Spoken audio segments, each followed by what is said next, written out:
Bonjour. Albert Camus atau yang akrab disapa dengan Camus merupakan salah satu pengarang Prancis yang terkenal dengan keabsurditasannya.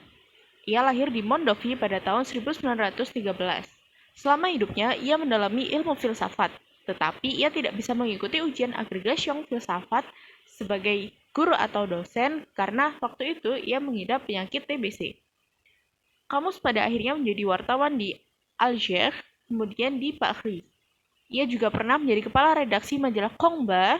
Ketika ia mengepalai redaksi majalah Combat, tulisan-tulisannya sangat menarik. Hingga pada akhirnya, pada tahun 1950 dan 1953, tulis-tulisannya diterbitkan dengan judul Actuel Ang et de. Sepanjang karirnya sebagai pengarang, kami membicarakan soal keabsurditasan hidup dan pemberontakan.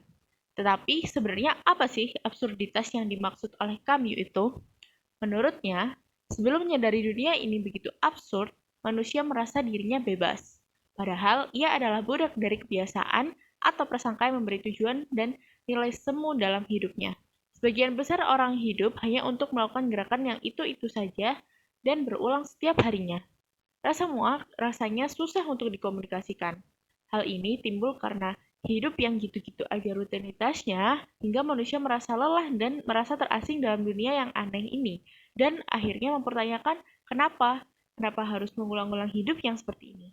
Cara paling logis untuk memahami absurditas ini adalah hidup dengan kesadaran akan pertentangan tanpa harapan antara pikiran dan dunia ini.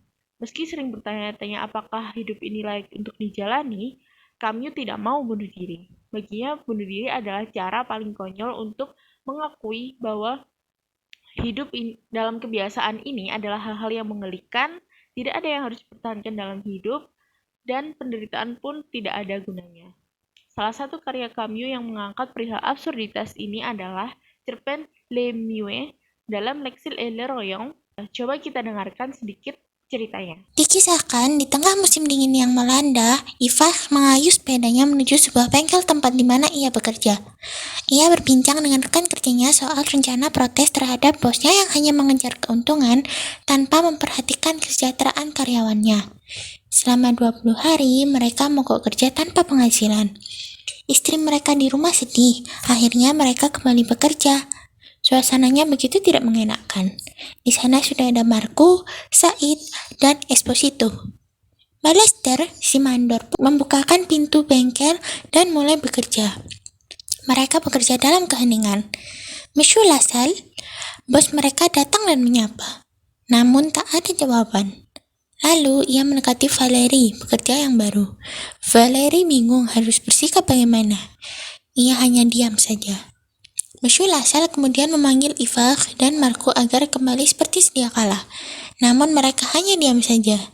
Balester, sebagai seorang mandor, menenangkan timnya bahwa ini hal yang berat tetapi kita bisa melewatinya. Ivar pun menahan untuk tidak mengatakan apapun. Kemarahan dan ketidakmampuan berkata-kata sungguh menyakitkan. Sebagai laki-laki, mereka hanya bisa tersenyum dan kembali bekerja. Seperti tidak ada apa-apa.